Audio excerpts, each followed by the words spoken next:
Mu minsi mike ishize nakoze video ikwereka uburyo ushobora gukorera amafaranga kuri iyi website yitwa Timebucks.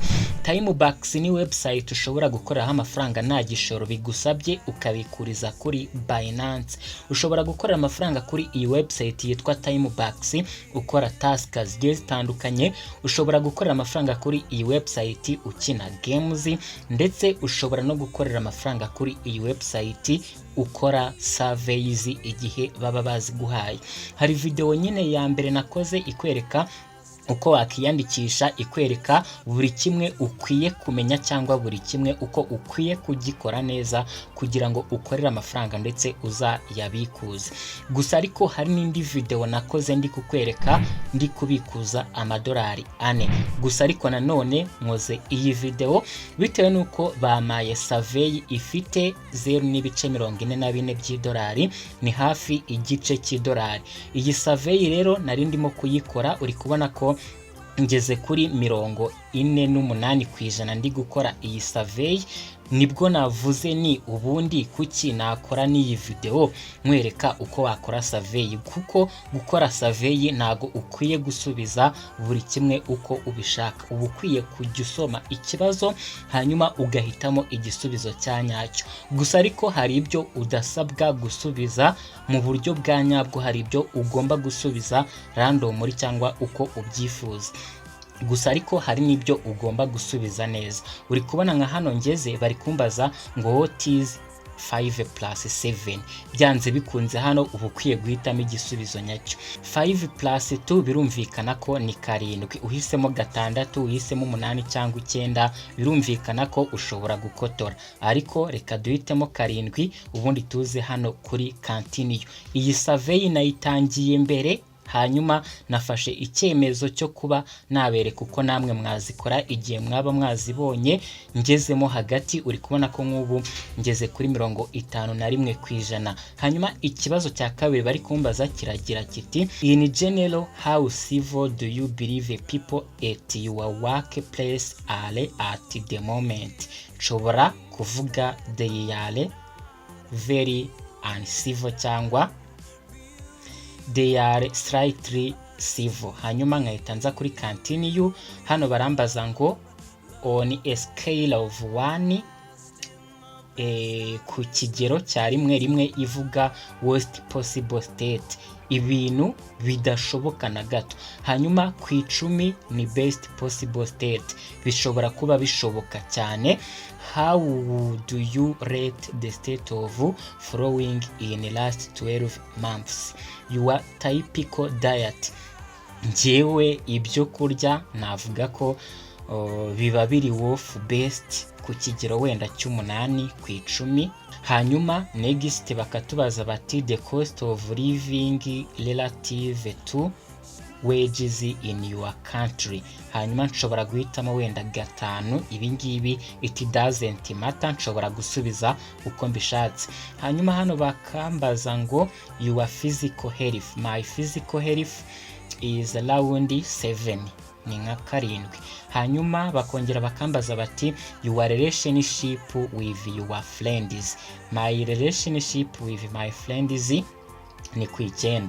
Hanyuma your mental health. My mental health nashyiraho nk'8. Bakambaza bati your relationship with your family. Nshobora gushyiraho kangahe subwo, ndashyiraho 10 ku 10. Hanyuma your financial health. My financial health ni 9. Hanyuma your relationship with your manager or supervisor nashyiraho nk'9 kuko nubaha boss wanjye cyangwa se supervisor wanjye. Your relationship with your co-workers nashyiraho 4. The economic conditions in your country. Ubukungu bw'igihugu hano mu Rwanda nahitamo nka 6 wenda. Hanyuma the job market conditions in your country. Akazi karabuze, murabizi neza cyane.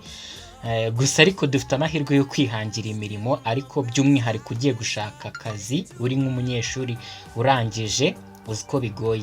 Nahitamo nka kane wenda, nubwo government yacu ikora ibishoboka ariko nanone ntago ifite ubushobozi bwo kubonera buri wese akazi. Hanyuma the overall level of job security for your workers in your country, hano ho nashyiraho nk'umunani kuko buri kazi nkeka ko buri mukoresha wese bamutegeka kugira ubwishingizi bw'abakozi be muri kampani. Hanyuma your living conditions nashyiraho nk'umunani.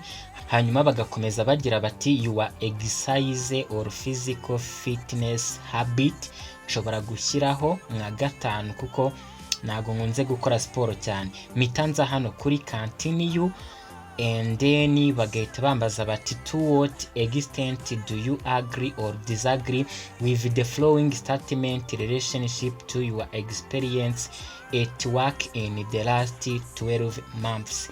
Ku mwanya wa mbere barambaza bati I have effectively adjusted to change in my work when needed. Ahangaha ndashyiraho strongly disagree, strongly agree, very sorry. Hanyuma bakambaza bati I have handled new or unfamiliar challenges successfully. Strongly agree. I have actively worked to build or improve my skills. Strongly agree. I have developed my skills that will help me adapt to future changes. Ibingibi ni strongly agree, nkahita nkora kuri continue. Hanyuma bakambaza bati how optimistic or pessimistic would you say you currently feel about your organization's overall future. Nshobora gushyiramo somewhat pessimistic, nkahita nkora kuri continue. Then bakambaza bati in the last 12 months how often have you used each of the following tips of AI when doing your job? Generative AI with text, ahangaha nashyiraho sometimes. Hanyuma bakambaza bati predictive AI forecast outcomes, identifies probabilities. Nshobora gushyiraho often ni urugero. Bakambaza bati classification cyangwa se detection AI, nshobora gushyiraho rare. Hanyuma bakambaza bati please select rare option, nshobora gushyiraho often. Hanyuma automation ni rare. Hanyuma optimization decision AI recommends optimal, aha nashyiraho rare kuko ntago jya mpfa kwizera 100% ibisubizo mawe na AI. Hanyuma agentic cyangwa autonomous AI breaks problem into task, nshobora gushyiraho sometimes. Then nkakora kuri continue. Mitangera ku yindi page, reka turebe then biragenda gute hano. Barambwira ngo disqualified. Uri kubona ko kuba mbaye disqualified ahari byatewe nuko nagiye nsubiza nabi bakabona ko nari serious. Gusa ariko bishobora no kuba biri guterwa na location wenda y'igihugu ndimo, ntago mbizi neza impamvu mbaye disqualified. Ariko wenda reka dusubire inyuma. Uri kubona ko izi ni surveys, hari n'iyi survey nshobora gukora bakamaze n'ibice 88 by'idolari. Urugero wenda nje nkayifungura, dushobora kureba uko bimeze, ariko nziko ntago ndi eligible yiriya survey. Uri kubona ko bambwiye ngo unfortunately you did not qualify for that survey, please try another one. Uri kubona ko rero nkuko nabivuze, niba ari ubwa mbere ubonye video ivuga kuri time box, hano ni kuri wallet. Navuze ko ushobora gukora amafaranga kuri website ukora task, ukina games, ukora na surveys. Hano kuri surveys niho ubona ziriya surveys nyine. Hanyuma ikintu ukwiye kumenya nuko kugira ngo ujye ubona surveys nuko ugomba gukora ID verification. Nakoze video ikwereka uko ubikora. Hanyuma hano kuri task niho haba hari task nyinshi cyane. Reka dutegereze turebe task zihari. Uri kubona ko hari task zigera kuri 97 zose uzikoze ukazirangiza baguha amadolari 9. Izi task zo ziba zoroshye. Uri kubona nka hano bari kudusaba kujoininga Telegram channel. Ni ibintu byoroshye. Nakoze video ikwereka uko ukora izi task, nago nshaka kubisubiramo. Nagira ngo nkwereke uburyo ushobora gukora iriya survey, ariko mbaye disqualified. Ariko nyine byanze bikunze wabonye uko bikora. Ariko kandi niba utari gukorera amafaranga kuri iyi Timebucks, ndagira ngo nkubwire ko ndaza kugusigira link munsi ya video ushobora kunyuraho wiyandikisha. Ariko nanone ukareba video twakoze bwa mbere, amategeko n'amabwiriza agenga iyi platform, ukareba uburyo ukora ID verification, ukareba uko ubikuza. Hanyuma iyo wujuje amadolari 3 bahita bayakoherereza, kuko uba warafashe wallet address yo kuri Binance ukaza ukayisubmitinga hano. Nakoze video ikwereka uko ubikora, ndaza no kuyikorera copy nyipestinge muri video description box, cyangwa se ushobora no kunyandikira kuri WhatsApp uyinsaba, kuko ntago najya nkora video mvuga ibintu n'ubundi navuze. Icyo gihe aba subscribers banjye twatangiranye naba ndi kubasubiza inyuma, kandi izo video zihari n'aba subscriber tutatangiranye mwagenda mukazireba cyangwa mukanyandikira kuri WhatsApp mukazinsaba.